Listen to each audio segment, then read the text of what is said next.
की कर दिए खाली सुता था। गाड़ी में चली तब सुनती रूम पर रही तब सुनती।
ककड़ा झपी ले।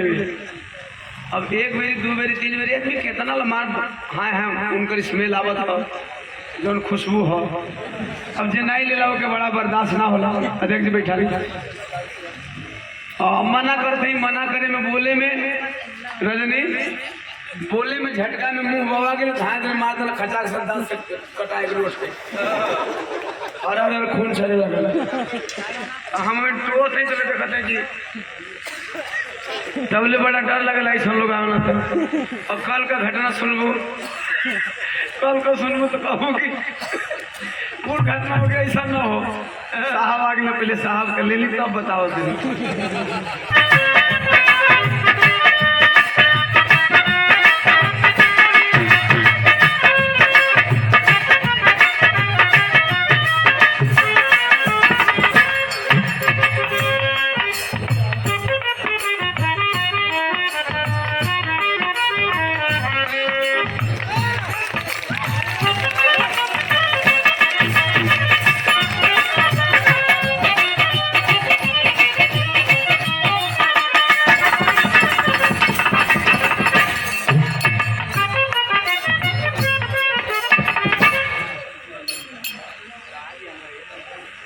भैया।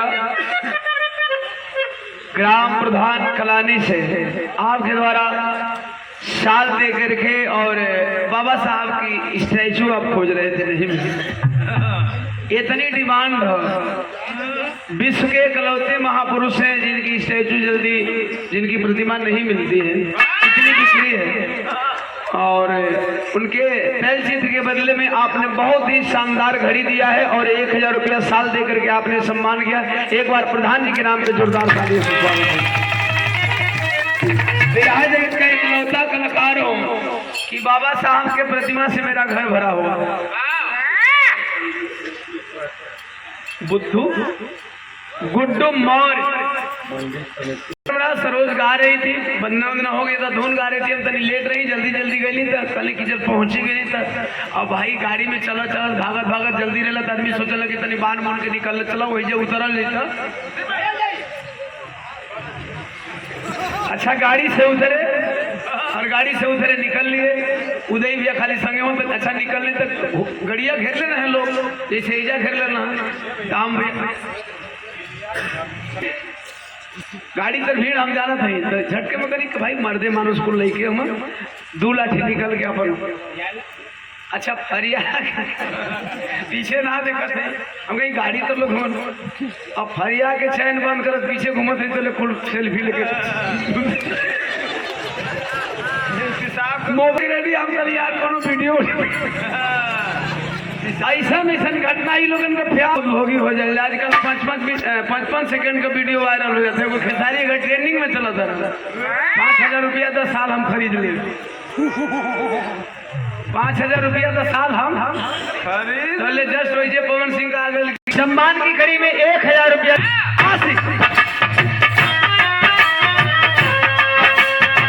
यार काल परसों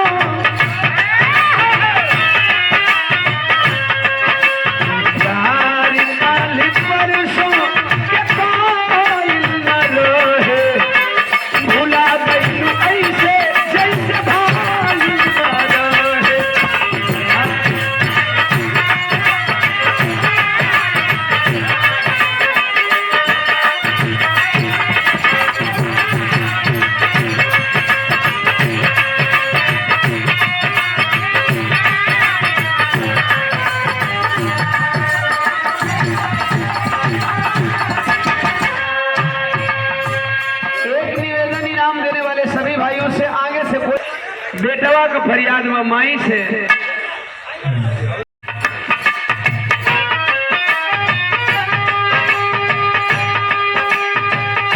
अरे भाई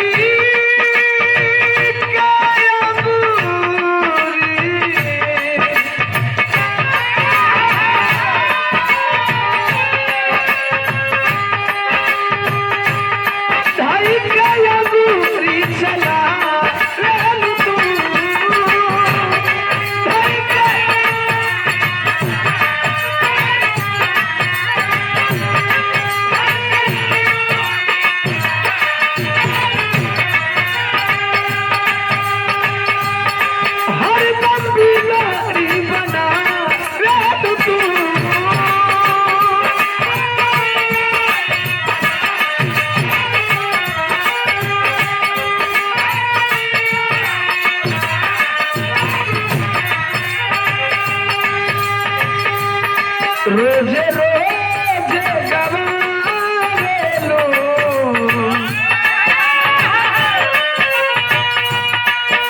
ये सब के सच्चाई नुबाते गवाले बुआजे सुहाई नुबाते ये माई तोहरा जैसन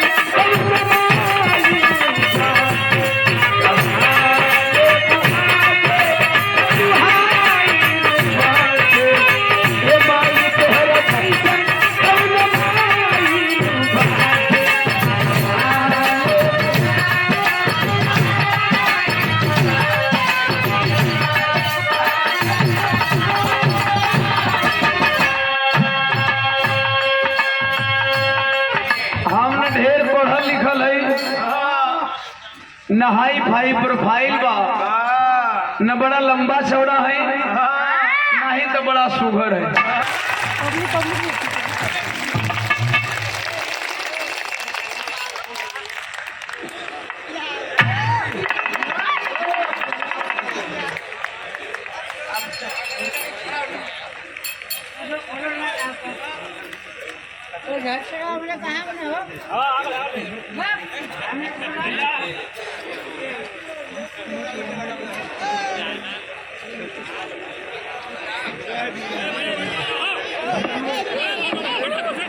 भीम आर्मी ग्रुप गर्रा भाई के द्वारा संविधान निर्माता भारत के भाग विधाता जिन्होंने संविधान में जब संविधान लिखा तो भारत के हर एक समुदाय, हर एक जाति, हर एक धर्मों के लिए बिना भेदभाव किए संविधान में एक मत का अधिकार दिया और उस एक मत के अधिकार से हर वर्ग के लोग मुखिया, प्रधान, वार्ड, जिला पंचायत मेंबर, सीएम से लेकर के पीएम तक, चपरासी से लेकर के डीएम तक अगर कोई बनता है तो वो बाबा साहब डॉक्टर बी आर अम्बेडकर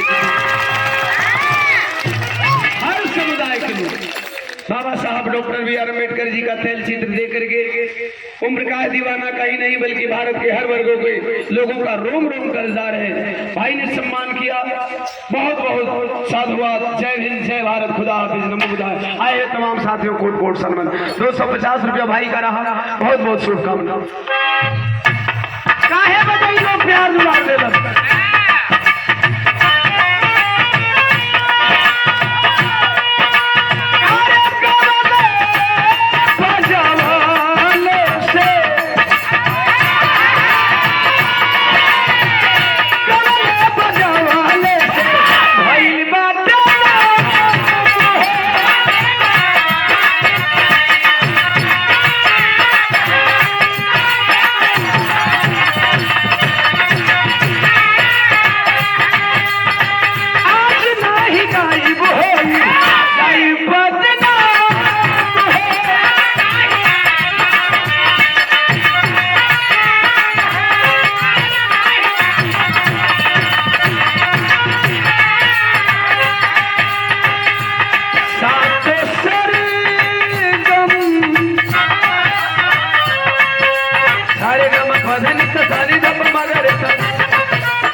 अंजुमन में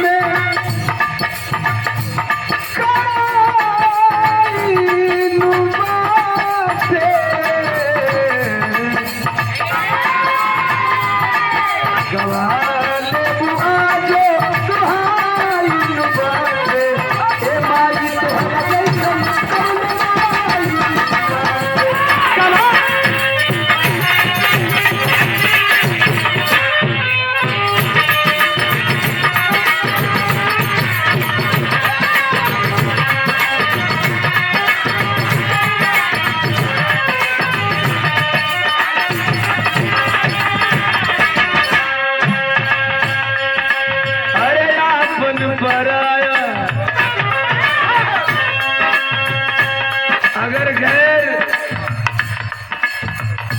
एक बार विरोध करे चलता है, जब अपने विरोध में खड़ा होते हैं तो खलता है।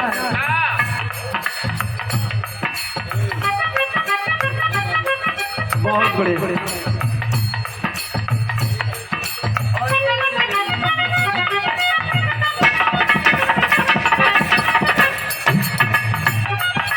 सिकंदरपुर गांधीनगर आदरणीय पिंटू बाबा यहाँ के द्वारा 500 रुपया से आशीर्वाद मिले।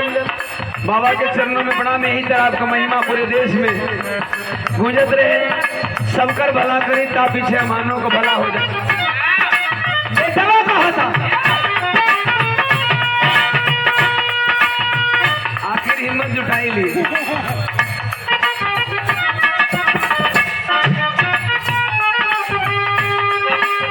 1000 रुपया दे करके सम्मान किए सम्राटों के सम्राट, सोशल मीडिया सम्राट।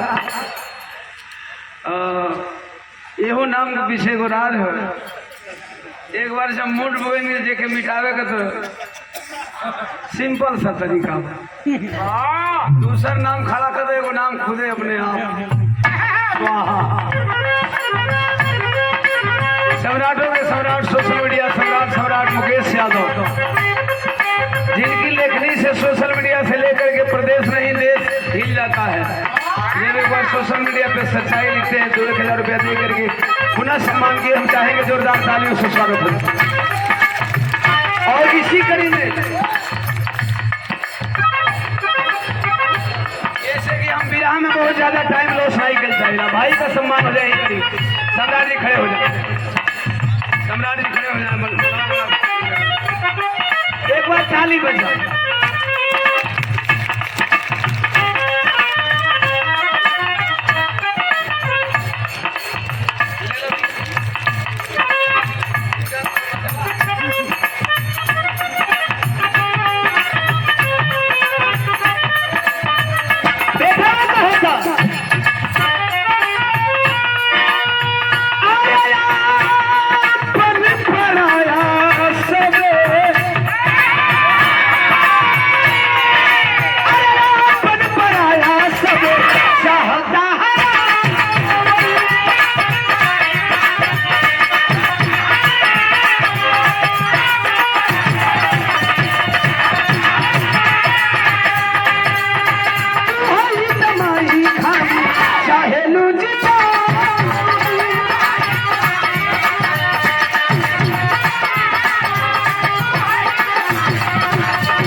हमर पग पग पे खाइन बाटे